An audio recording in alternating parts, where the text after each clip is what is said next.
नमस्कार, आप देख रहे हैं JK 24/7 न्यूज। मैं हूं आपके साथ विशाल सिंह। चुनाव कर्नाटक में हुए, वहां पर जो है कांग्रेस पार्टी ने बहुमत से भी ज्यादा सीटें हासिल करके जीत दर्ज करी, लेकिन जो उसकी गर्माहट है वो राजधानी दिल्ली तक आ पहुंची। तो दिल्ली की जनता से हम बातचीत करेंगे इस पूरे चुनावी मुद्दे के बारे में, दिल्ली की जनता का पक्ष जो है आपके सामने रखेंगे।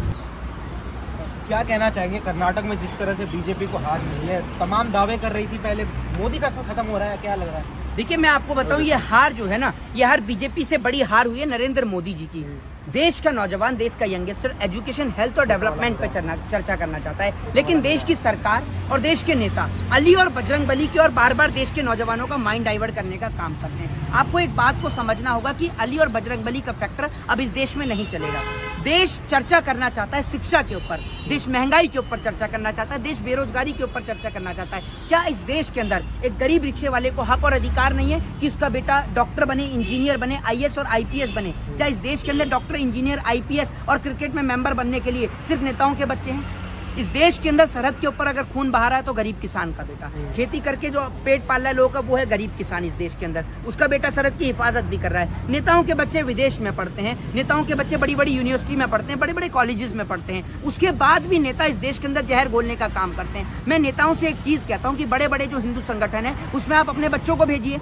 मुख्यमंत्री शिवराज सिंह चौहान से कहता हूँ अपने बेटे को भेजे वो बजरंग दल के अंदर। गृह मंत्री अमित शाह से कहता हूँ अपने बेटे को भेजे बजरंग दल के अंदर। RSS में भेजे। क्यों हिंदू का बच्चा जाएगा? हिंदू का बच्चा बेहतर स्कूल और कॉलेजेस में जाएगा। हिंदू का बच्चा बेहतर अच्छी शिक्षा, एजुकेशन हासिल करके IAS, IPS बनेगा, ना कि वो इनकी तरह पकौड़े तलेगा। मोदी जी कहते हैं पकौड़े तलने की बात, भैया अमित शाह जी का बेटा भी तो पकौड़े तल सकता है। अमित शाह जी का बेटा भी पकौड़े तल सकता है, शिवराज सिंह चौहान का भी बेटा पकौड़े तल सकता है। गरीब का बेटा ही पकौड़े तलेगा? क्यों तलेगा गरीब का बेटा पकौड़े? कभी देखिए ना गरीब की हालत कैसे, उसका बाप अपने बच्चे को पालता है, लेकिन आज उसके बच्चे के पास रोजगार नहीं है। सरकार खड़े होकर नेता मंत्री बयानबाजी करते हैं, अली और बजरंगबली की तुलना बजरंग दल से कर देते हैं। अरे भैया, कहाँ बजरंगबली और कहाँ बजरंग दल है? आप कम से कम सोचकर तो देखिए। आपने हमारे भगवान को मजाक बना दिया है। भगवान को आपने पॉलिटिकल में इस्तेमाल करने का एक तरीका बना लिया है। कभी राम के नाम पर वोट, कभी अली और बजरंगबली के नाम पर वोट। आपके मुख्यमंत्री योगी जी कभी वो हनुमान जी की जाति बताते हैं, कभी वो हनुमान जी को आदिवासी बताते हैं, कभी दलित बताते हैं। बंद करिए भैया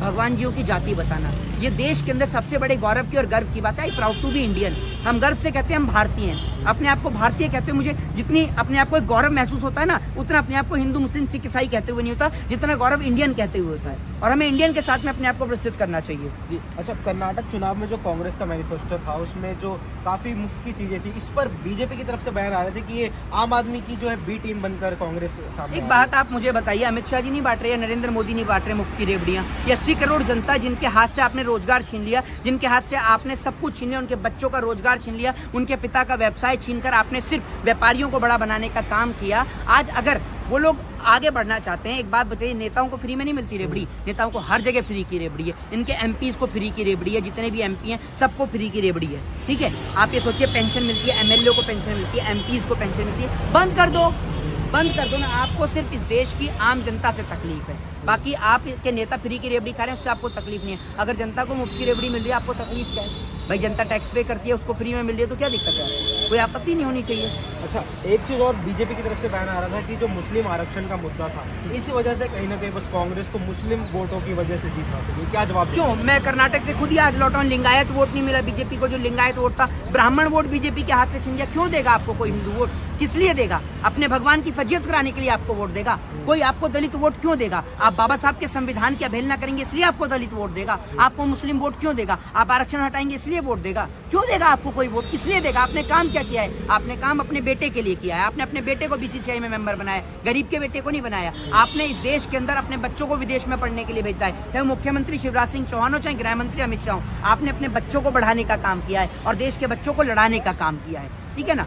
ये लोग जिस तरीके से देश के नेता लोगों को लड़ाने का काम कर रहे हैं वो इस देश में नहीं चलेगा। अच्छा, कर्नाटक के बाद 3 और राज्यों में चुनाव है, क्या लगता है वहाँ पे क्या मुद्दे रहने वाले हैं? तो कर्नाटक को सबक मिलेगा कि वो कर्नाटक का जो रिजल्ट जो है ये एक्चुअल रिजल्ट है। ठीक है, और कर्नाटक के बाद बीजेपी को सबक भी लेना चाहिए कि अली और बजरंगबली की राजनीति ना करें। अली और बजरंगबली की राजनीति जब बीजेपी ने करी तो अली और बजरंगबली को मानने वालों ने एक साथ मिलकर बीजेपी के खिलाफ वोटिंग करी। लिंगायत समाज का एक बड़ा वोट है कर्नाटक में, मिला नहीं भैया लिंगायत समाज का वोट, ब्राह्मण समाज का वोट नहीं मिला, दलित समाज का वोट नहीं मिला, आपको किसी का वोट नहीं मिलेगा इस देश में। आप हिंदू मुसलमान करेंगे तो पब्लिक से सिर्फ जूतों की मालाएं पहनेंगी, वो पहनिएगा जाकर, बाकी वोट मिलने की आप बात भूल जाइए। आप रोना धोना कि वो मुझे इतनी गालियां देते हैं, अरे आप ये देखिए कि महिलाएं सड़कों पर बैठी उस आपसे मांग करती हैं, रोजगार की मांग नौजवान करते हैं, वो आपको याद नहीं रहता। किसने आपको कितनी गालियां दी वो आपको याद रहता है, वो इस देश में नहीं चलेगा। एक आखिरी सवाल लेना चाहूंगा, बजरंगबली का मुद्दा भाजपा ने उठाया, लेकिन क्या लगता है जो संजीवनी बूटी है वो कहीं ना कहीं कांग्रेस को मिली है? देखिए मैं आपको एक चीज़ बताता हूँ, मैं पॉलिटिकल इश्यूज पे आपसे बात कर सकता हूँ, देश में एजुकेशन हेल्थ और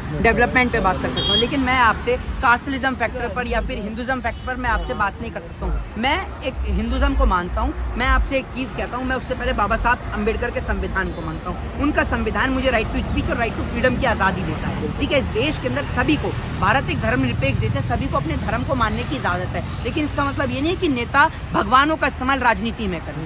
भगवान का इस्तेमाल मंदिर और मस्जिद, चर्च और गुरुद्वारे में होता है, राजनीति में नहीं। राजनीति होती है पॉलिटिकल इश्यूज पे, एजुकेशन, हेल्थ, डेवलपमेंट, इनके ऊपर चर्चा होती है। मोदी जी को देखा है कभी आपने इसके ऊपर चर्चा करते हुए? हिंदू मुसलमान पर मोदी जी रोज चर्चा करते हैं, और इनकी सरकार के राज में कितने काम हुए वो नहीं पता, लेकिन हिंदू मुसलमान के नाम पर कितने राइट्स हुए वो सबको पता है। मन की बात होती है, जन की बात कब होगी, क्या उम्मीद है? मन की बात करते रहेंगे, मन की बात सुनता कौन है इनकी? मन की बात में लाखों करोड़ों रुपए का एडवर्टाइजमेंट प्रचार प्रसार हो रहा है। वो महिला पहलवानों की मन की बात कर लीजिए ना एक बार, उनके साथ बैठकर फोटो खिंचाने के लिए बहुत जल्दी आ जाते हो। फोटो खिंचाने का बहुत शौक है प्रधानमंत्री जी को, पीएम जो है फोटो खिंचवाने में माहिर हैं और फोटो से बहुत इनको लगाव है। तो एक फोटो मैं कहता हूँ कि अब आज ये महिलाएं बैठी हुई हैं, पहले जब मेडल लेके आई थी तब तो फोटो खिंचवाई ली थी, एक फोटो अब खिंचवा लीजिए। जय हिंद, जय भारत, वंदे मातरम। तो जैसा कि आपने देखा और सुना, इस मुद्दे पर दिल्ली की जनता में जो है, युवाओं में खासकर काफ़ी आक्रोश नजर आ रहा था सरकार के खिलाफ। आपको क्या कुछ लगता है? अपनी राय हमारे साथ साझा करिए इस वीडियो के बारे में। फिलहाल के लिए इतना ही। कैमरा पर्सन शुभ के साथ JK 24/7 न्यूज़ के लिए दिल्ली से विशाल सिंह की रिपोर्ट।